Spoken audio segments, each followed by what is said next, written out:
do you cleanse and consecrate your crystals? Hi, I'm Sandra from mysterywitchschool.com, and if you want to learn more about Wicca and witchcraft, or you want to become a witch or a Wiccan, hit the subscribe button below so that you don't miss anything.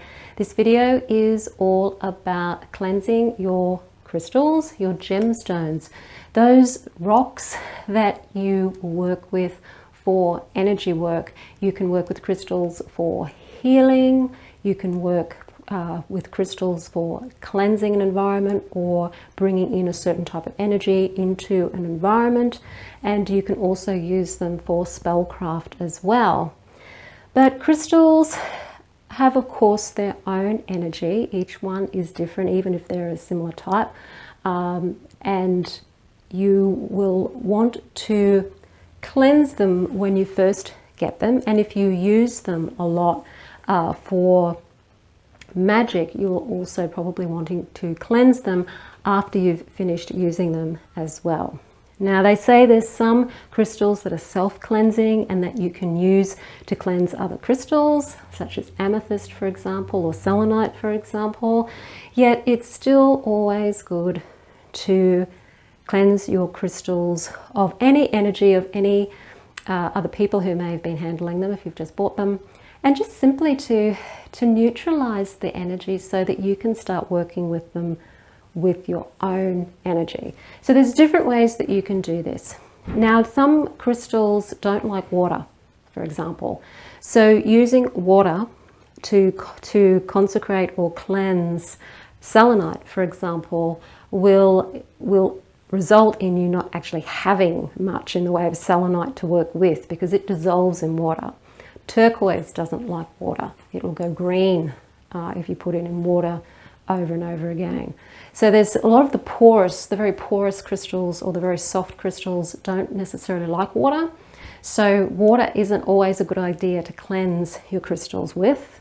So when you do buy crystals and you're researching the crystals that you're wanting to work with, you also need to look at what they don't like, and you should be able to find that, of course, in crystal books and also online, because there's a vast number of crystals that you can't clean with water. There's crystals that you shouldn't be charging in the sun. So when you're charging your crystals, you're trying to basically charge them up with the energy of the sun or the energy of the moon. Crystals tend to keep their own energy, so it's not necessarily necessary to charge them, but some people like to do that.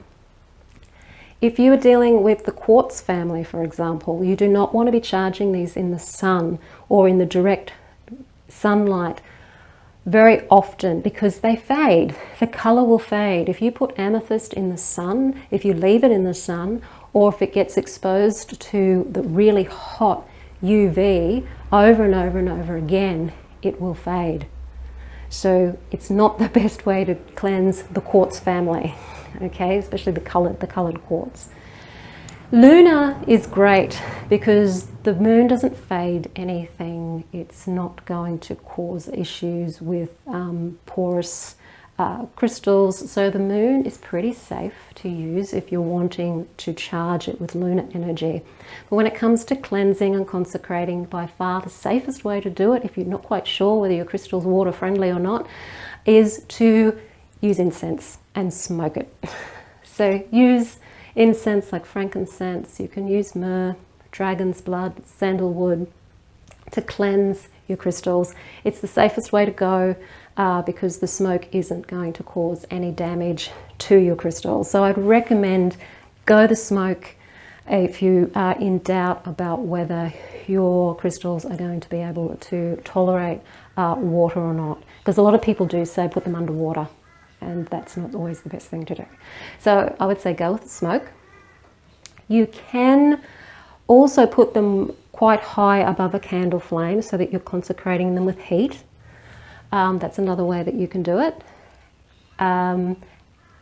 With some crystals, you can even cleanse them by, of course, burying them underneath the earth, because that's where they will come from in the first place, and cleansing them that way. So burying your crystals, again, you want to be careful about whether the soil is moist, if it's going to rain, and soak the soil, because again, the crystals that don't like water are going to react to that. So take that in mind. So they're the ways that you can cleanse your crystal. So if you are holding your crystal over, so for example, the citrine, to cleanse it, I wouldn't put it in the sun, or if I was going to put it in the sun, it would be very, very mild sun, a morning sun, and it probably would only be for half an hour, because the sun, the bright sun, is going to fade it. Okay, it's not going to be this beautiful orange color for very long if I leave it in the sun. I'll be more likely to smoke it with some incense. And you simply just hold it over the incense. Imagine if there's an incense stick there, just holding it over the incense, letting that smoke totally engulf the crystal. And then all you have to do is say, I remove all malevolent energy and replace with beneficial energy. And you can even imagine this white light or blue light coming up and engulfing the crystal and just clearing any unwanted energy away and purifying it. And it's that simple, using your intention, using your imagination, seeing the smoke cleansing all of the unwanted energy away, and that is probably the safest way to cleanse a crystal. So if you want to know more about Wicca and witchcraft, if you want to see videos that aren't on YouTube, the link to my Facebook page is below this video, and I'd also do Facebook Lives on my Facebook page. So if you're wanting to check out some more knowledge about Wicca and witchcraft, head over to the Facebook page. The link is in the comments field, description field, discussion field, whatever it's called on YouTube, below this video. So if you like the video, hit the like button, share it with your friends. Don't forget to subscribe, and I will see you on the next video. Blessed be.